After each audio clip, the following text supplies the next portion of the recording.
अंतर्राष्ट्रीय महिला दिवस के अवसर पर शहर के अनुराग मातृ सदन हॉस्पिटल में विशेष पहल करते हुए आज जन्म लेने वाली सभी कन्याओं को अस्पताल प्रशासन की ओर से पोषण पोटली एवं किट वितरित की गई। ये पहल अस्पताल की एमडी डॉक्टर स्वर्णलता सिंह के नेतृत्व में की गई। इस अवसर पर डॉक्टर स्वर्णलता सिंह ने कहा, अंतर्राष्ट्रीय महिला दिवस के दिन अस्पताल में जन्म लेने वाली सभी बेटियों का स्वागत सम्मान पूर्वक किया गया। उन्होंने बताया कि अस्पताल की ओर से नवजात कन्याओं को पोषण पोटली और आवश्यक सामग्री से युक्त किट प्रदान की गई ताकि बेटियों के जन्म को उत्सव के रूप में मनाया जा सके। डॉक्टर सिंह ने कहा, देश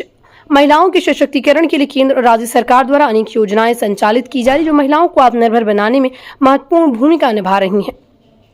उन्होंने प्रधानमंत्री की बेटी बचाओ बेटी पढ़ाओ जैसी योजनाओं का उल्लेख करते हुए कहा, ये योजनाएं बेटियों के भविष्य को मजबूत बनाने और समाज में उनके सम्मान को बढ़ाने का काम करेंगी। उन्होंने कहा, बेटियां समाज और परिवार की शक्तियां हैं, इसलिए उनका जन्म एक उत्सव के रूप में मनाया जाना चाहिए। अस्पताल की ये पहल भी इसी भावना के साथ की गई ताकि समाज में बेटियों के प्रति सकारात्मक संदेश दिया जा सके। आज के कार्यक्रम में मुख्य रूप से डॉक्टर ज्योति सुमन यादव, नंदा एवं हॉस्पिटल के सभी डॉक्टर एवं सिस्टर मौजूद रहीं। आज 8 मार्च को हम लोग इंटरनेशनल महिला दिवस मना रहे हैं और ये 1908 में शुरू हुआ था और वो शुरुआत हुई थी अमेरिका से, जहाँ से ये बताया गया।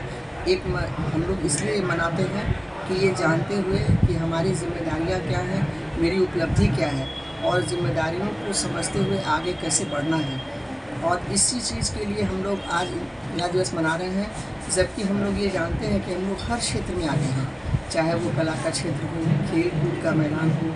या फिर वो राजनीति हो, हर जगह हम लोग आगे हैं। फिर भी कुछ चीज़ें ऐसी हैं जो आज भी हम लोग को लैंगिक समानता में बहुत परेशानी होती है और उसको आगे देखते हुए हमारे प्रधानमंत्री ने कई कार्य किए हैं। सबसे बड़ा कार्य तो उनका सराहनीय है कि उन्होंने मातृशक्ति बंधन का आयोजन किया, जिसमें उन्होंने ये कहा कि कोई भी,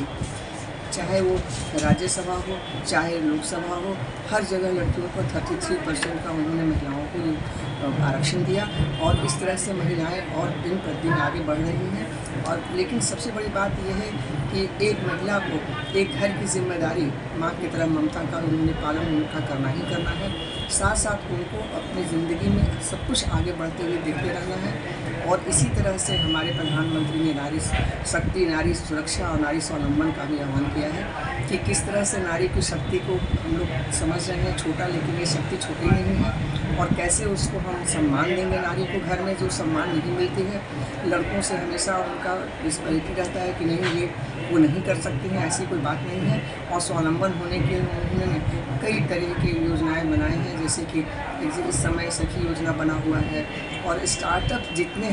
भी एकदम स्टार्टअप शुरू हुआ है, चाहे वो जिसमें व्यवसाय के रूप में उन्होंने कई लाख रुपए खर्च किए हैं सरकार ने कि जिस तरह से हमारी महिलाएं आगे बढ़ें। तो इस तरह से हम ये कहना है कि महिला दिवस पर हमको ये प्रेरित करना है हर औरतों को कि किस तरह से आप समाज में आगे बढ़ेंगे, कैसे किसी को आप समझ रहे हैं कि ये नीडी है उसको आप आगे बढ़ाने की कोशिश करेंगे। जिस तरह से हम प्रधानमंत्री महिलाओं को आगे बढ़ाने के लिए सतत प्रयत्नशील हैं, उस तरह से आज हम कहेंगे कि हर महिलाएं अपने लोगों को आगे बढ़ाने के लिए, उनकी सुरक्षा के लिए हमेशा प्रयत्नशील रहें।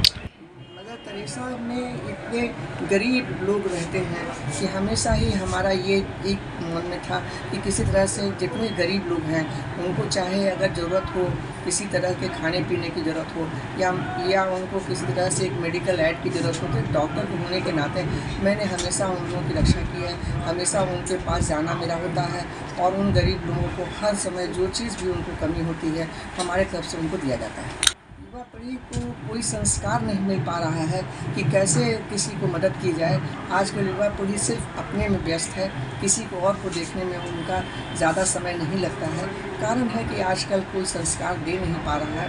हर लोग आगे पीछे बढ़ रहे हैं और सिर्फ आगे बढ़ने का कारण है कि आज का जितना ही माहौल है उस माहौल में वो आगे बढ़ रहे हैं, वो माहौल मिल नहीं पा रहा है जो पहले लोग अपने बच्चों को शिक्षा देते थे।